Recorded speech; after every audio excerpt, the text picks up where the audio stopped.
पाशं शिरिपुरवन्दिनी पाशं शिरिपुरवन्दिनी पत्रं यत्र विहायसि प्रविपुले स्थातुं क्षणं न क्षमं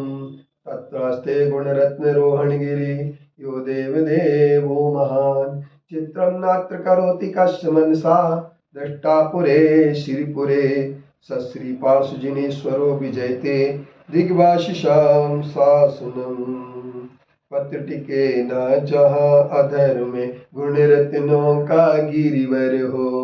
कितना विस्मय किसे नहीं हो चलो देख लो शिरपुर को देवों के भी देव पार्श्वजिन अंतरिक्ष में शांत रहे युगों युगों तक दिगंबरों का जिन शासन जयवंत रहे युगों युगों तक दिगंबरों का जिन शासन जयवंत रहे। अविद्वान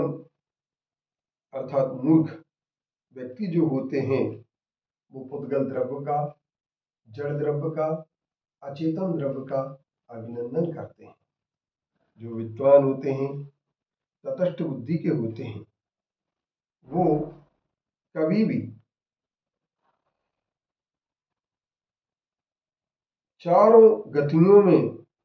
साथ नहीं छोड़ते हैं, ऐसे पुद्गल द्रव्य का कभी अभिनंदन नहीं करते। अब सवाल इस बात का होता है, आज तक इस जीव ने पुद्गल द्रव्य का अभिनंदन किया है क्योंकि भोग हमें बहुत अच्छे लगते हैं, रोशनी बहुत अच्छी लगती है, हमें आवाज बहुत अच्छी लगती है, और इन्हीं धमाकों के साथ में आज तक हम पल भर की रोशनी के लिए देखते चले जा रहे। रोग देती भोग लेती आतिशी जो कर रहे हो, दुश्वार है अब श्वास लेना हवा गंदी कर रहे हो, पटाखों की लड़ी जलती जाए होती जाम होती नशे नर की, लुप्त होती तेज सी रोशनी पल भर की। ये रोशनी जो पल भर की है, जिस पल भर की रोशनी के लिए तुमने आज सब कुछ किया है, उस पल भर की रोशनी तुम्हारी जो होती ना, आपकी नसों को जाम कर देती, ब्लड प्रेशर बढ़ा देती, हार्ट बढ़ा देती, सब कुछ कर देती। लेकिन हम क्या देखना चाहते हैं? एक रोशनी की चमक देखना चाहते हैं। हम क्या देखना चाहते हैं? एक ऐसी चीज देखना चाहते हैं जो हमारे लिए बड़ी सुंदर सी नीली हरी रोशनी दिखती है, पीली दिखती है, तेज रोशनी होती है, और इसके बाद अंधेरा होता है। एक फुलझड़ी, जलती हुई फुलझड़ी को उठा करके आप हाथ में लेकर के देखिए, तार रहता है और तार में जला हुआ एक कोना, लेकिन वही बिना जली रोशनी जली उस फूलझड़ी के लिए हम देखते हैं, जिससे फूलझड़ी कहते हैं, फूल झड़ते हैं जिसमें से, लेकिन हम ये बात समझते हैं जो फूल झड़ते हैं वो एक क्षण में जलते हैं और गिर जाते हैं।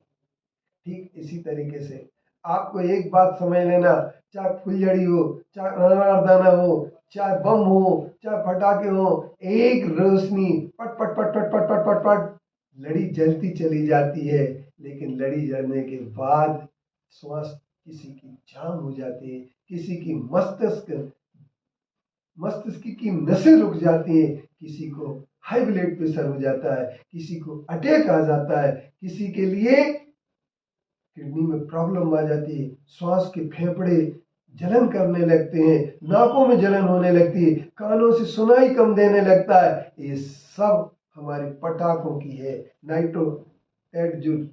गैस निकलती है, उस नाइट्रोजन गैस से हमारे शरीर में कितने दुष्प्रभाव पड़ते हैं। हम क्षणिक मौज के लिए, एक पल भर के मौज के लिए हम पुद्गल का अभिनंदन कर रहे हैं, पुद्गल की आवाज का अभिनंदन कर रहे हैं, पुद्गल की रोशनी का अभिनंदन कर रहे हैं, और क्या सोचते हैं हम बहुत बड़े बन रहे हैं। आज कितने पटाखे चलाए, कोई पूछता है तो कहते हैं आज मैंने 10,000, कोई 10, यानी अकोला जैसी जगह में 6.5 करोड़ रुपए का पटाखा का बिजनेस हुआ है, और आर्थिक व्यवस्था कितनी बिगड़ी कितने गरीबों के घर जले, कितनी जगह पटाखों की दुकानें जल गई, कितनी जगह आग लग गई, फिर भी हम पटाखे चलाने से नहीं मानते हैं। ठीक है, तूफान गुजर गया है, अब तो तुम्हें समझने की आवश्यकता है। समझो, इस हिंसा की कृत्य से आपकी दुर्गति होने वाली है। यदि आप दुर्गति से बचना चाहते हैं तो हिंसा के कृत्य से अवश्य बचें।